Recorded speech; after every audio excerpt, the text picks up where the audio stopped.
Welcome back to Nasdaq Trade Talks. I'm your host, Jill Malandrino, Global Markets Reporter at Nasdaq. We've been coming to you live from Inside ETFs in Hollywood, Florida. Joining me for this segment, we have Josh Greco. He's the Head of Advisor Business Development at QS Investors, and we're going to focus on the great environment that we're seeing for ETF inflows. Josh, thanks so much for helping me round out coverage here, and it's been a great vibe at this conference. Certainly. And everyone you talk to, it looks like inflows are a key trend here. Yeah. Really, I think 2018 did a lot to put really new money in motion. I think really the historically low volatility of 2017, followed by the first 9 months of 2018.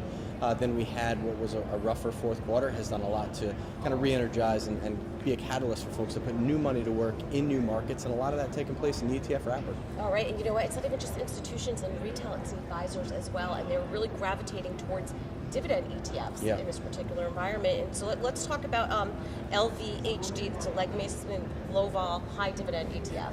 Right, yeah, certainly. The Leg Mason Low Volatility High Dividend ETF, ticker LVHD.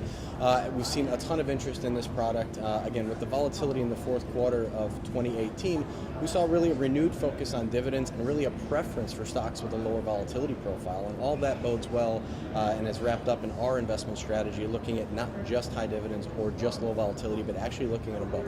All right, are you seeing advisors increasingly use model ETF portfolios? Yeah, certainly. We see advisors scaling businesses and model portfolios, so that bodes well for not only the ETF wrapper, but strategies like ours that we think have a place in a variety of investor profiles and portfolios. So everything from income-oriented models, which of course dividends are a natural fit, to models really pursuing more diversified approaches in which our style of defensive equities can be an excellent true value complement. All right, and let's get your 2019 and even longer term outlook on the ETF space. There's just nothing stopping the growth here. Yeah, I mean, there's so many benefits to the ETF wrapper that we see. I mean, everything from the cost to the tax efficiency we all kind of know about, but advisors really like the flexibility and frankly now investment choice that they can access in the ETF wrapper. So yeah, we're very positive on the wrapper, and we think it brings tons of client benefits with it. All right, any other trends that you picked up here? I mean, we think that, you know, a lot of folks have talked about sort of investors investing for longer. Life expectancies are really estimated to increase. And in that vein, we think folks are going to need equity exposure for longer. And we think that to do that in conjunction with risk profiles, we think our defensive equity strategy makes a ton of sense. It gives folks the ability to be invested in the equity asset class with not full equity market risk.